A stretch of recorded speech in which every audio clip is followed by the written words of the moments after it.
ચૂંટણી લડવાનો રસ્તો પણ સાફ થઈ ગયો છે અને જજમેન્ટને લઈને શું તમારી પ્રતિક્રિયા?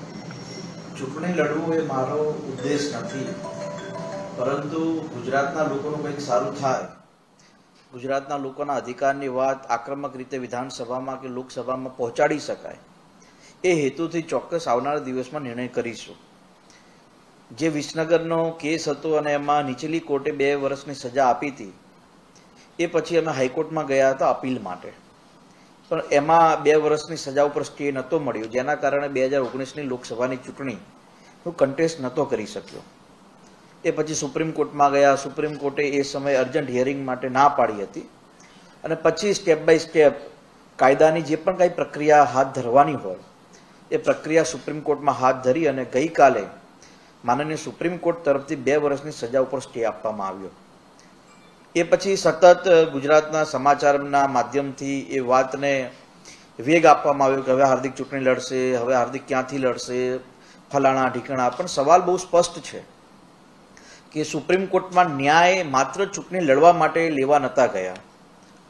કોર્ટની અંદર જે 2 વર્ષની સજા મને મળી હતી, જેના કારણે હું ભારતીય સંવિધાનના પ્રણાલીમાં હું કોઈ ચૂંટણી ન લડી શકું, એમાંથી મને જે રાહત સુપ્રીમ કોર્ટે આપી છે, જેના કારણે હવે હું વધુ સક્ષમ અને મજબૂતીથી લોકોની વાત વિધાનસભામાં પહોંચે એના માટે આવનારા દિવસમાં ચોક્કસ ચૂંટણીની પ્રક્રિયામાં ઉતરીશું.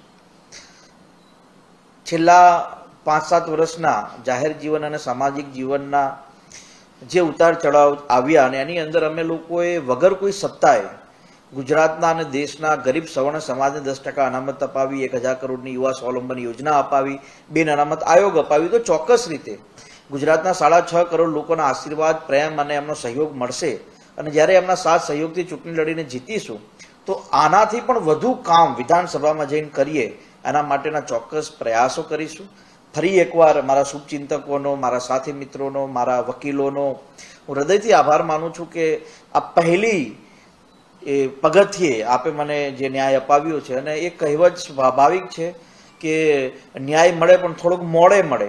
જે ન્યાય મને પ્રથમ હરોળે મળ્યો છે તો હું સૌ લોકોનો આભાર પણ માનું છું ને આવનારા દિવસની અંદર વધુ તાકાતથી અને વધુ મજબૂતાઈથી ગુજરાતના લોકોના અધિકારની લડાઈ લડવા માટે અમે આગળ આવીશું.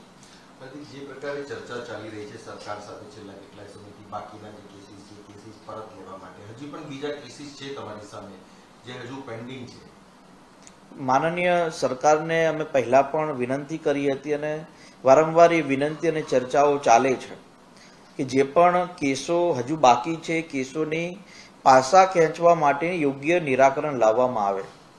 વચમાં 10 કેસોની એ લોકોએ જાહેરાત કરી અને મેં એ વખતે પણ કહ્યું હતું કે આજે 10 કેસો છે એ આનંદીબેન સમયે પાછા ખેંચાયા હતા, પરંતુ એ પછી હજુ સુધી કોઈ યોગ્ય નિરાકરણ સરકાર તરફથી નથી આવ્યું. હું બહુ સોફ્ટ રીતે અને એક વિપક્ષની ભૂમિકામાં છું એટલે સ્વાભાવિક છે સરકારને વિનંતી કરી શકું, સરકારને અપીલ કરી શકું, સરકારને આહવાન કરી શકું કે જે બાકીના કેસો છે એ કેસો પાછા ખેંચવા માટે જલ્દીમાં જલ્દી યોગ્ય નિરાકરણ લાવવામાં આવે. હું એક વાત ચોક્કસ માનું છું કે જે યુવાનોએ રાજ્યના હિત માટે, રાજ્યની આવનારી પેઢીના હિત માટે જે આંદોલન કર્યું હતું તો એ યુવાનો હવે હેરાન પરેશાન તો ન થવા જોઈએ. અને ગઈકાલના સુપ્રીમ કોર્ટના આ જજમેન્ટમાં એક બહુ સારી વાત હતી કે પોલીસ પોતાની શક્તિનો દુરુપયોગ ન કરી શકે. આ જ વસ્તુ હાઈકોર્ટ તરફથી થઈ શકતી હતી. તો સ્વાભાવિક છે કે ન્યાયતંત્રની એક પ્રક્રિયામાં લોકોને ન્યાય મળે, લોકોનું સારું થાય, એ જ પરિભાષામાં અમે એવું ઈચ્છીએ છીએ કે બધા યુવાનો ઉપરથી જે ખોટા કેસો છે એને પાછા ખેંચવામાં આવે. મને ભરોસો છે રાજ્ય સરકાર ઉપર. હું ભરોસા સાથે વાત કરી રહ્યો છું કે ટૂંક સમયમાં યોગ્ય નિરાકરણ લાવશે.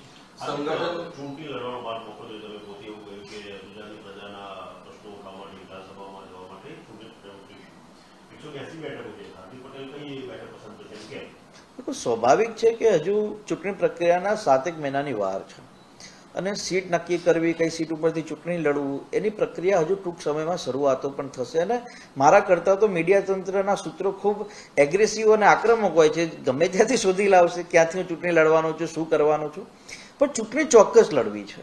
ચૂંટણી લડવા પાછળના કારણો બહુ સ્પષ્ટ છે કે અમે કોઈ પણ સત્તા વગર જો કંઈ સારું કામ કરી શકતા હોય તો જનતાના આશીર્વાદ અને પ્રેમથી વિધાનસભામાં જઈને જો કામ કરવાનો મોકો મળશે તો નવા કાયદા પણ બનાવી શકીશું. યુવાનોની સારા શિક્ષણ માટે, યુવાનોની રોજગારી માટે, ખેડૂતો માટે, ગામડા માટે, મહિલાઓ માટે કોઈ સારા યોજનાઓ, કોઈ સારી પ્રક્રિયા કરવાની હશે તો વિધાનસભામાં બેસીને કરી શકું. તો સ્વાભાવિક છે કે વિધાનસભાની ચૂંટણી હોય કે લોકસભાની ચૂંટણી હોય, આખરે તો કોઈ રાજનીતિમાં હોય તો સ્વાભાવિક છે એ લોકો એવું ઈચ્છતા હોય કે અમે ચૂંટણીની પ્રક્રિયામાં કોઈ પ્રતિનિધિત્વ બનીને લોકોના પ્રશ્નોનો નિરાકરણ વિધાનસભામાં કે લોકસભામાં બેસીને લાવી એના માટે કામ કરીશું. સંગઠનમાં અત્યારે કાર્યકારી અધ્યક્ષ તરીકે તમારી કામગીરી, હવે જજમેન્ટ આવ્યું છે તો તમે ચૂંટણી લડવા માટે તમારા માટે એક મોકો ઉભો થઈ ગયો છે. હાર્દિક પટેલ હવે પ્રજાની વચ્ચે કંઈક અલગ રીતે જશે કે જે હાર્દિક પટેલ જે રીતે જાય છે એ રીતે જ જશે? પહેલા પણ હું મજબૂતાઈથી જ જતો હતો, આવનારા દિવસમાં પણ હજુ મજબૂતાઈથી જઈશું. વાત રહી કાર્યકારી પ્રમુખની, આપે કહી તો કાર્યકારી પ્રમુખ એ માત્ર એક પદ છે કોંગ્રેસની અંદર, અને પદની અંદર એવા કોઈ નિર્ણયો કરવાની સત્તા કે કોઈ ડિસિઝન લેવાની સત્તા એ કાર્યકારી પ્રમુખ તરીકે નથી હોતી, પીસીસીની હોય છે. પણ મારો એવો પ્રયાસ સતત રહ્યો છે કે ગુજરાતની અંદર જે કાર્યકર્તાઓ છે, જે હોદ્દેદારો છે, જે મહેનતી લોકો છે, એ લોકોને પક્ષમાં સારી જગ્યાઓ મળે જેથી કરીને પોતપોતાના વિસ્તારની અંદર જનતાના લગતા જે પ્રશ્નો છે એના માટે લડી શકે. અને ચોક્કસ રીતે કાર્યકારી પ્રમુખ તરીકે કે કાર્યકર્તા તરીકે કે એક આંદોલનકારી તરીકે મારો હેતુ બહુ સ્પષ્ટ છે, શ્રેષ્ઠ ગુજરાત, પ્રથમ ગુજરાત. અને આ શ્રેષ્ઠ ગુજરાતને પ્રથમ ગુજરાત રાખવું હશે તો સ્વાભાવિક છે કે રાજ્યના સારા લોકોએ પોતે લડવું પડશે, લોકોએ મેદાનમાં આવવું પડશે. અને હું બહુ સ્પષ્ટ રીતે માનું છું, સત્તા હોય કે વિપક્ષ, મારો ઉદ્દેશ જે ગુજરાતના લોકો માટે છે એ ઉદ્દેશ કેમ હું પૂરો કરી શકું એના માટે મારે કામ કરવાનું છે. ને એના માટે મેં પહેલા પણ કહ્યું છે કે રાજનીતિમાં પૈસાની, મકાનની, હોદ્દાની ચિંતા એ લોકો કરે જેને પોતાના ભવિષ્યની ચિંતા હોય. મને મારા ભવિષ્યની ચિંતા એટલા માટે નથી કેમ કે હું મારું ભવિષ્ય ગુજરાતના લોકોમાં જોઉં છું. ગુજરાતના લોકોએ આજ લગી પ્રેમ આપ્યો છે, આવનારા દિવસમાં પણ પ્રેમ આપશે. તમે સારું કામ કરો તો ગુજરાતના લોકો તમને સહયોગ આપે. એવી જ રીતે ચાહે કાર્યકારી પ્રમુખ હોય કે ન હોય, હું સત્તામાં હોય કે વિપક્ષમાં હોય, મારો હેતુ માત્ર ગુજરાતના લોકોના હિતનો છે. અને એમની અંદર હું સતત અવગત કરાવીને ચાહે લોકોની સાથે વાતચીત કરવી, લોકોની સાથે બેસવું, લોકોના પ્રશ્નો સરકાર સુધી પહોંચાડવા, એ તમામ પ્રક્રિયામાં આગળ કામ કરીશું.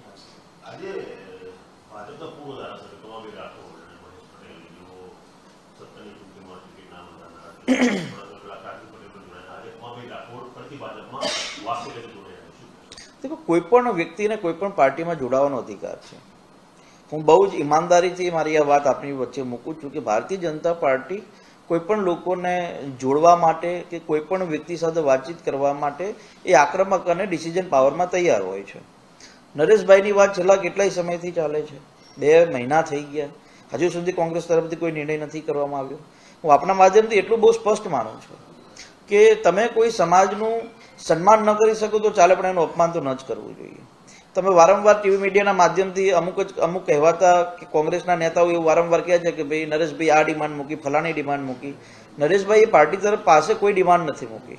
જો કોંગ્રેસનું હાઈકમાન્ડ કે કોંગ્રેસના જે કહેવાતા રાજ્યના નેતાઓ જો નરેશભાઈ માટે યોગ્ય નિર્ણય લેવા માંગતા હોય તો જલ્દી નિર્ણય કરવો જોઈએ, જેથી કરીને વારંવાર જે નરેશભાઈનું અપમાન ટીવી મીડિયાના માધ્યમથી કરવામાં આવે છે એ બંધ થાય. કેમ કે કોઈ પણ સમાજનું જો આપણે સન્માન ન કરી શકીએ તો ચાલે, પણ એનું અપમાન તો ન જ કરવું જોઈએ.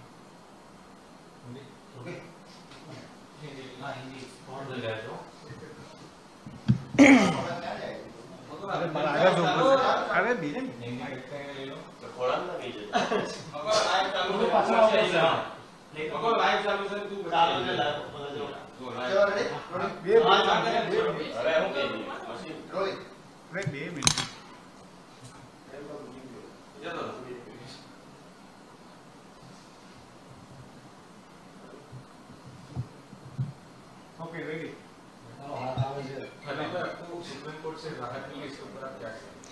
2015 का वो केस था जिसमें महिसाना डिस्ट्रिक्ट की एक ब्लॉक में एक रैली के दौरान पता नहीं कुछ असामाजिक लोगों ने हिंसा की थी, जिसमें झूठा मुकदमा मुझ पर लगाया गया. 2018 में उसी मुकदमे को लेकर 2 साल की सज़ा सुनाई और उसके बाद हम हाई कोर्ट गए, सुप्रीम कोर्ट गए, तो माननीय सुप्रीम कोर्ट ने वो 2 साल की सज़ा पर रोक लगाई है. स्वाभाविक है कि मैं अपने शुभ चिंतकों का, अपने साथियों का, अपने लॉयरों का और माननीय सुप्रीम कोर्ट का हृदय से आभार व्यक्त करता हूं कि उन्होंने स्वाभाविक रूप से मुझे न्याय दिया है और आने वाले दिनों में स्वाभाविक रूप से इस न्याय के तहत लोगों के बीच जाके लोगों के हितों की जो आवाज है, जो लोगों के हितों का काम है, उसको हम ज्यादा जोर से कर पाएंगे। और कई लोगों ने ये कहा कि अब हार्दिक चुनाव लड़ पाएगा, अब हार्दिक आने वाला विधानसभा चुनाव में कंटेस्ट कर पाएगा। तो मैंने बहुत ही स्पष्ट रूप से मानता हूँ कि चुनाव लड़ना मेरा उद्देश्य नहीं है। मेरा उद्देश्य गुजरात के लोगों की आवाज को, गुजरात के लोगों के न्याय को, गुजरात के लोगों के अधिकार की प्रथा को और मजबूती से विधानसभा या लोकसभा में पहुंचाना है, वही मेरा उद्देश्य है। तो न्यायतंत्र का मैं हृदय से फिर से आभार व्यक्त करता हूँ और आने वाले दिनों में प्रदेश के हितों के लिए और ताकत से लड़ेंगे।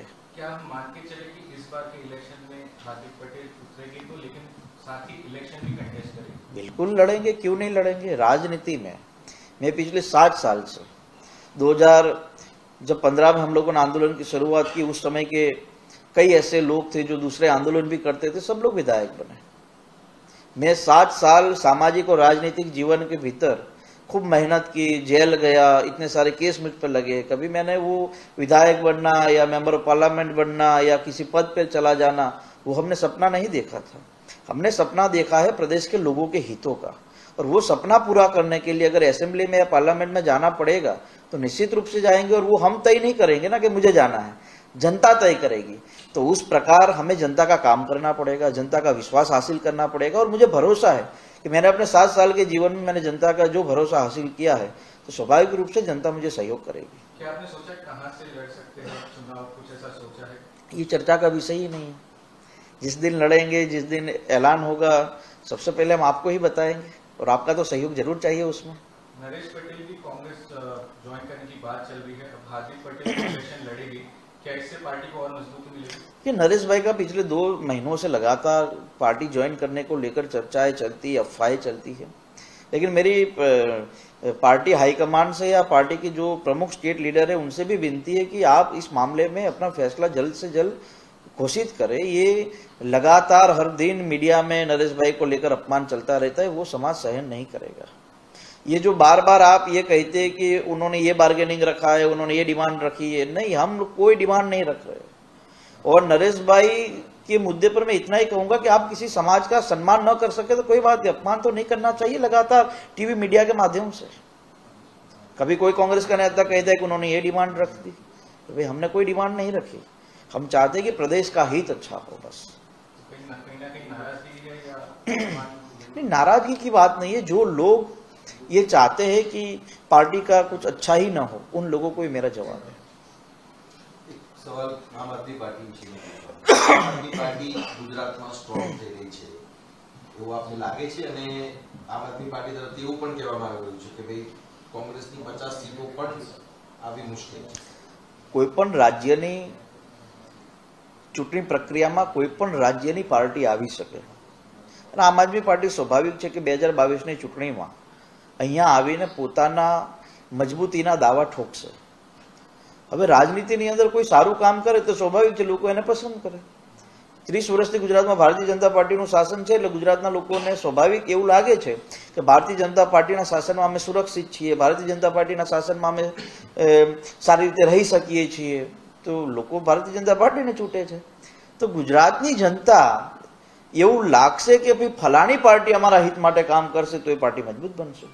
આમ આદમી પાર્ટી અહીંયા આવીને શું કરશે એ હજુ ભવિષ્યવાણી આપણે ન કરી શકીએ, પણ એક વાત ચોક્કસ છે કે ગુજરાતના લોકો જો કંઈ પણ નક્કી કરશે તો એ પાર્ટીને ચોક્કસ રીતે મજબૂતીથી આવનારા દિવસમાં ગુજરાતમાં પોતાનો પગ જમાવવા માટેનો મોકો મળશે। ઓકે।